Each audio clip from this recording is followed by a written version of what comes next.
आत्मीय भाइयों बहनों, सादर प्रणाम। आज हम जिस प्रसंग पर चर्चा कर रहे हैं उसे परम पूज्य गुरुदेव ने अपने प्रेरणाप्रद दृष्टांत वांग्मय में लिखा है। सुख दुख में एक समान। चंद्रचूड़ नाम का एक व्यक्ति तीर्थ यात्रा पर जाने के लिए तैयार हुआ। पीछे घर में धर्मपत्नी, एक पुत्र, एक पुत्री और नौकर। सो चंद्रचूड़ ने धन घर में रखना उचित न समझा।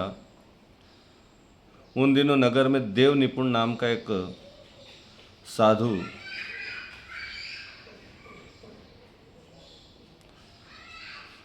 जो है उसकी घर घर चर्चा होती थी।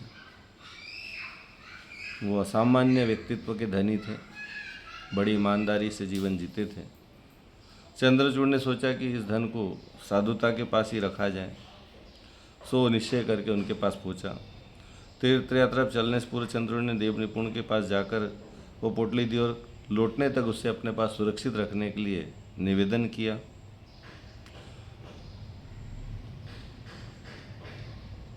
देव निपुण ने कहा कि चंद्रचूड़, तुम यह धर्म कार्य संपन्न करने जा रहे हो, इसलिए मैं तुम्हारे इस धन को रख सकता हूँ, नहीं तो मेरे लिए धन का कोई मोल नहीं है। चंद्रचूड़ हर्षित हुआ, यात्रा पर निकल पड़ा। देव निपुण ने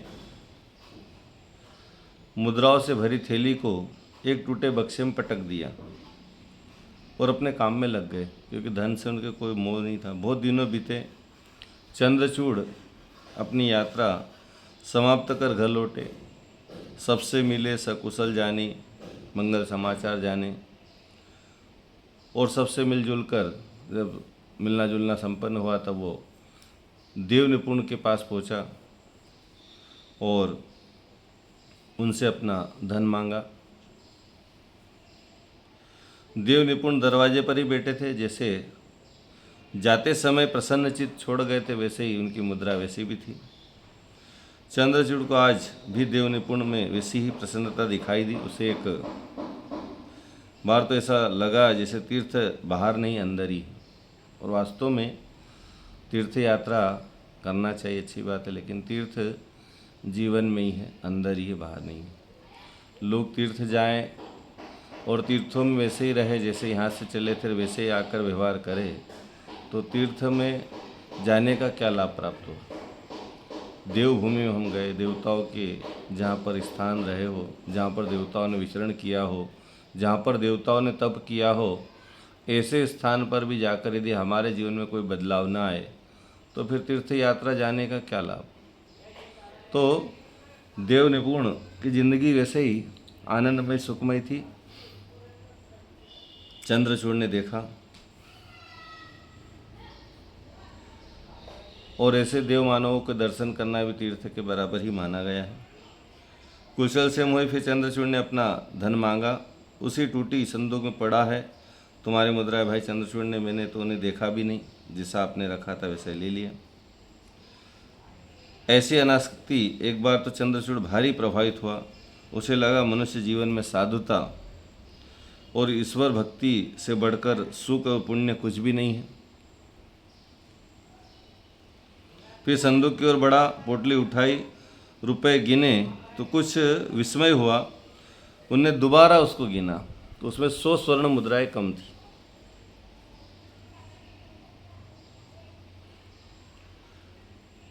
धनाशक्ति में इतनी प्रबल शक्ति होती है कि वह उचित अनुचित का विवेक भी नहीं जान पाता है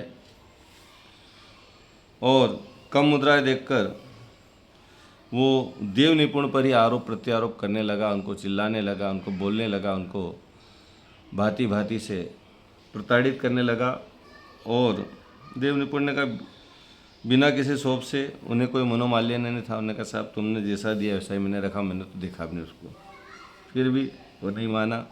उसने कुछ भाइयों को बुलाकर देव निपुण को पिटवा भी दिया, क्योंकि जिसको धन का लोभ होता है उसके लिए धन ही भगवान हो जाता है।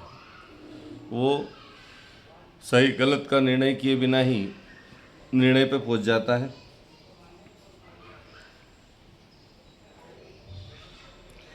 इतना होने के बाद भी देव निपुण के चेहरे पर प्रसन्नता छलक रही थी।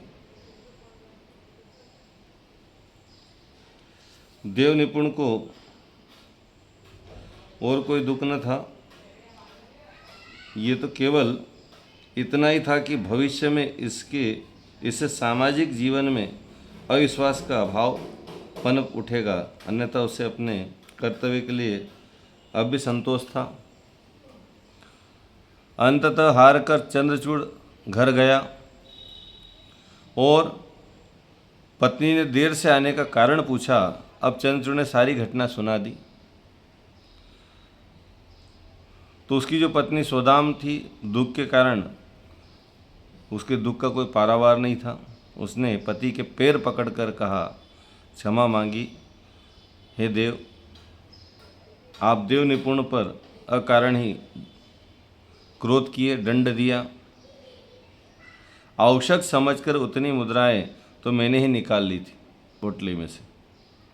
चंद्रचूड़ पश्चाताप से भर गया, उल्टे पांव दौड़कर देव निपुण के पास गया और जब उसने जाकर देखा तो देव निपुण के चेहरे पर वही प्रसन्नता छलक रही थी और वो अपनी मस्ती में गीत गा रहे थे। देव निपुण से अपनी भूल की क्षमा मांगी, पर देव निपुण के मुख पर तब भी कोई किसी प्रकार की कोई गलानी नहीं थी।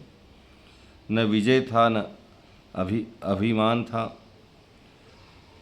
चंद्रचूड़ ने अनुभव किया कि जो सुख दुख, यश और अपयश सब में एक समान भाव से रहता है, वस्तु तो वही संत है, साधु है।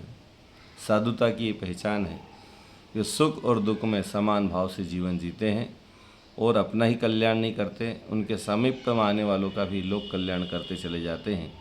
ऐसे साधुओं को नमन करना चाहिए और सच्चे साधु वही हैं।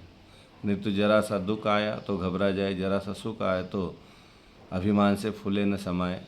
तो ऐसे संत महात्माओं की भूमि हमारी भारत भूमि रही है और उनसे हमें प्रेरणा लेना चाहिए, ऐसा जीवन जीना चाहिए। ओम शांति।